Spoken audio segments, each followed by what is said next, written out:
뉴스 속 경제 이슈는 더 쉽고 깊게, 최신 고용 동향은 더 빠르게 전해드리는 고용브리핑 365 시간입니다. 차승은 기자와 함께하겠습니다. 안녕하세요. 안녕하세요. 네, 오늘 어떤 이슈 준비하셨나요? 네, 오랜만에 이슈픽 주제와 밀접한 신조어 출발해 볼까요? 코로나19 이후 홈 루덴스족이란 신조어가 생겼는데요. 놀이하는 인간이라는 의미의 호모 루덴스에서 파생된 말인데 집을 뜻하는 홈과 유희, 놀이를 뜻하는 루덴스가 더해진 말입니다. 네. 네, 말 그대로 집에서 여가를 즐기는 이들을 가리킵니다.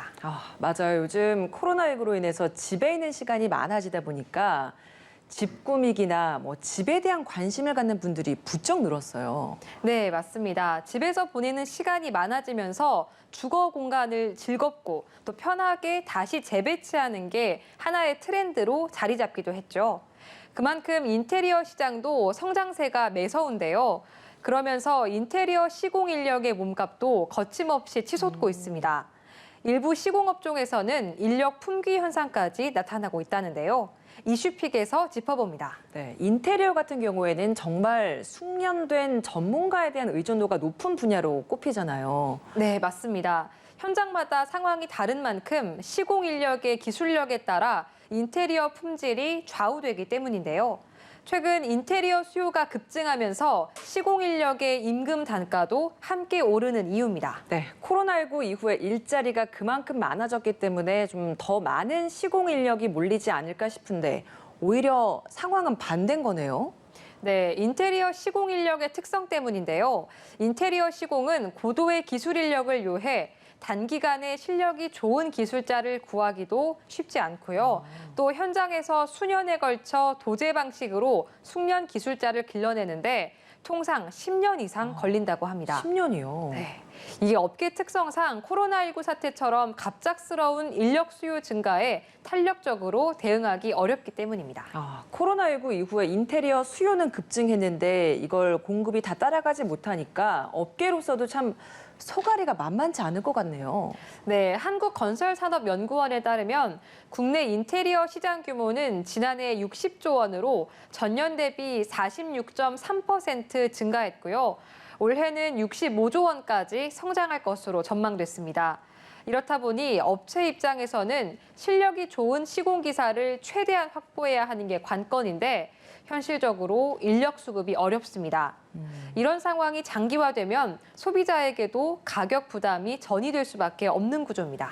맞아요. 이렇게 수요는 많은데 인력이 부족한 상황이 되면 임금이 자연스럽게 오를 수밖에 없는 거잖아요. 네, 그렇죠. 업계에 따르면 올해 상반기 서울 일대 마루 시공 인력의 일당은 25만 원에서 35만 원 수준으로 형성됐는데요. 네. 시공 경험이 풍부한 우수기술 인력의 일당은 지난해 상반기보다 40%가량 더 뛰었다고 합니다. 많이 뛰었네요. 다른 분야도 마찬가지입니다. 네. 타일 시공 인력의 일당은 같은 기간 30만 원에서 35만 원에서 또 최고 40만 원으로 목공이나 도장, 도배 등도 일당 상승세는 마찬가지입니다. 네.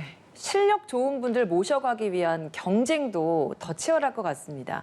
당장 인력 수급은 어떻게 이루어지고 있나요? 네, 일부에서는 시공 인력 빼가기 경쟁도 벌어지고 있다고 합니다. 프로 운동선수들이 팀을 옮겨가면서 연봉을 높이는 것처럼 시공기사들이 연봉 협상에 나서면서 작은 규모의 업체들로서는 고민이 더 커질 수밖에 없는 상황입니다. 네, 이런 사실 장기적인 어떤 대책도 필요해 보이거든요. 네, 이렇게 우수한 시공기사 확보가 회사 전체의 경쟁력을 담보할 정도로 중요하기 때문에 네. 최근 종합 인테리어 업체들 인력 확보를 위해 발벗고 나섰습니다. 원래는 시공 인력을 직접 고용하지 않고 인력 관리와 비용 절감을 위해서 중소업에다가 외주화하는 구조였는데요. 네. 이제는 인테리어 전문 교육기관을 설립해서 체계적인 시공 전문가 육성에 나선 겁니다.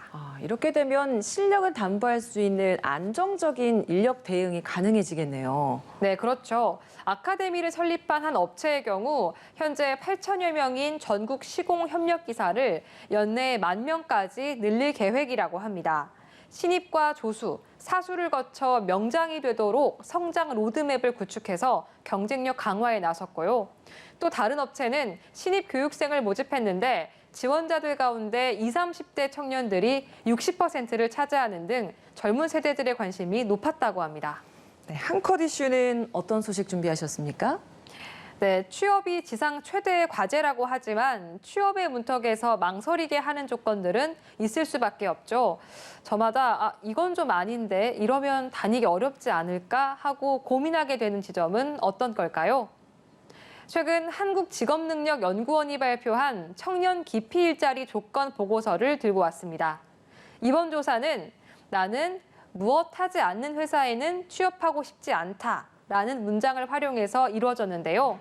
이 문장에 한 단어를 넣는다면 어떤 걸 넣으실까요? 이것 하지 않는 회사에는 가기 싫다. 네. 저는 월급을 많이 주지 않는 회사에는 가고 싶지 않다. 아무래도 좀 돈이 중요하지 않을까라는 생각도 그렇죠. 드는데 차승은 기자는 어떤가요? 사실 저도 돈이 가장 중요하지 않을까 싶습니다. 돈 많이 주지 않는 회사는 가고 싶지 않다.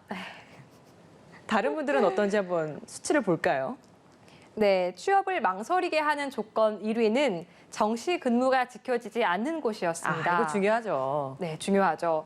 2위는 불편한 통근이었는데 좀 의외의 답변이다 싶으시죠? 그러게요.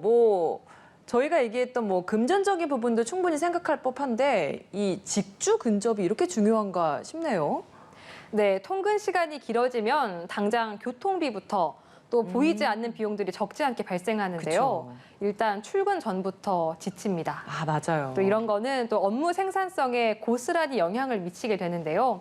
또 늘어난 출퇴근 시간만큼 쉴 시간, 여가 시간이 줄어들 수밖에 없습니다. 네, 전반적으로 워라밸과 관련된 것들이 1, 2위에 안착을 한 걸 볼 수 있네요. 3위, 짐작이 갑니다. 저희가 얘기했던 이 연봉과 관련된 부분 맞죠? 네, 맞습니다. 역시 돈이 빠질 수 없겠죠. 그렇죠. 월급이 기대 이하인 회사의 점수도 불편한 통근 환경과 같았습니다. 뒤이어 비정규직, 주 5일 근무가 4위, 5위를 차지했습니다. 성별에 따라서 기피하는 일자리 조건도 달랐는데요. 여성 응답자로 한정하면 육체적으로 힘든 일이 기피 조건 5위로 올랐습니다. 비슷하면서도 조금씩 온도 차이가 보입니다. 네. 귀해진 인테리어 시공 인력 모시기에 인테리어 업계가 인력 확보에 사활을 걸고 나섰습니다. 장기적으로 일할 수 있는 일자리의 안정성만 확보된다면 더 많은 이들이 도전하지 않을까요? 오늘도 차승은 기자와 함께했습니다. 고맙습니다. 고맙습니다.